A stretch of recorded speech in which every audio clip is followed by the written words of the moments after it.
Man, the archive work. I mean, I do, like, I just worked on the Either Or Expanded Edition over the last couple of years off and on, and there's still just piles of materials I need to digitize and scan and enter into the archives properly and stuff like that. So there's always work to do, you know. I mean, I'm sure those were recordings that you were, extremely familiar with. But in going through them again, I mean, are there details you caught, or did you look at them a different way? Yeah, like, I mean, I recorded the vocals for Pictures of Me on that record in my basement studio before Jackpot existed. So I knew that I remember that song like from the get go before the album was even out. I was like, that's a great song.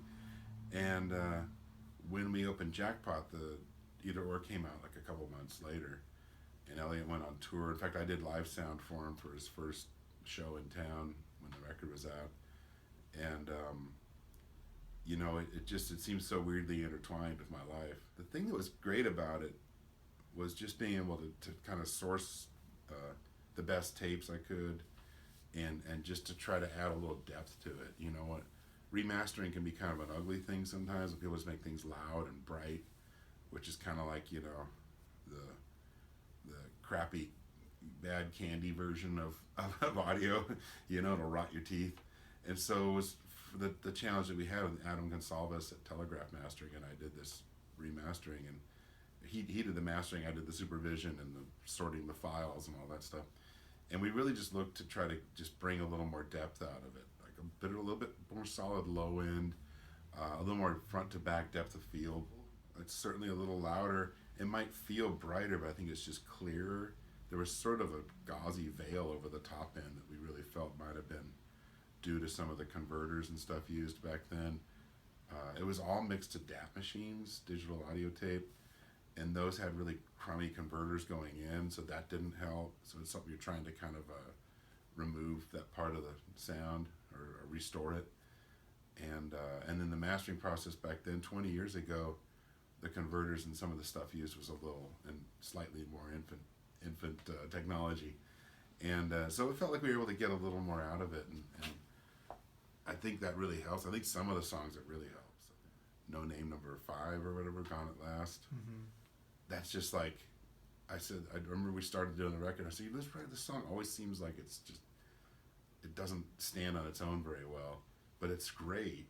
And we kind of worked on kind of pulling that song forward more or something, like to bring it up more to the listener's ear and make it there's a heavy depth to it, and make it a little more intense and just subtle ways. I mean, it's not like you just sit there and remix it, and none of this record is about remixing, because these are all original mixes from the album.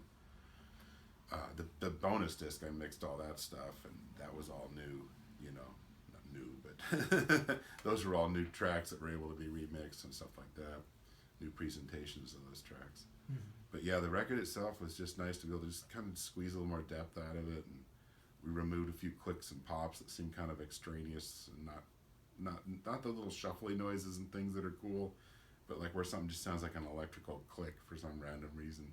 So you kind of clear a few things like that out, and it starts to become more inviting and better listen, I hope.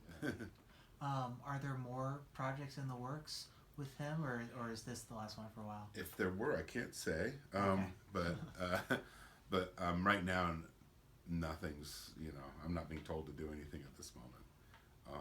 I'd love to see all kinds of things, like if we could find more live recordings, or there's still there's still a handful of odds and ends, but I could make you a CDR album length of things that are mostly unreleased or unreleased, but is it that strong?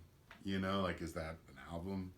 And that's why, like, the Heaven Adores You soundtrack was kind of a little catch-all for some odds and ends, and that felt kind of cool. I suggested a lot of those songs be used because I'm like, it's just an instrumental. Maybe it was supposed to have words, I don't even know, but we could just put it out there as something in the movie, and then it's out there for once. And that was kind of cool to do that.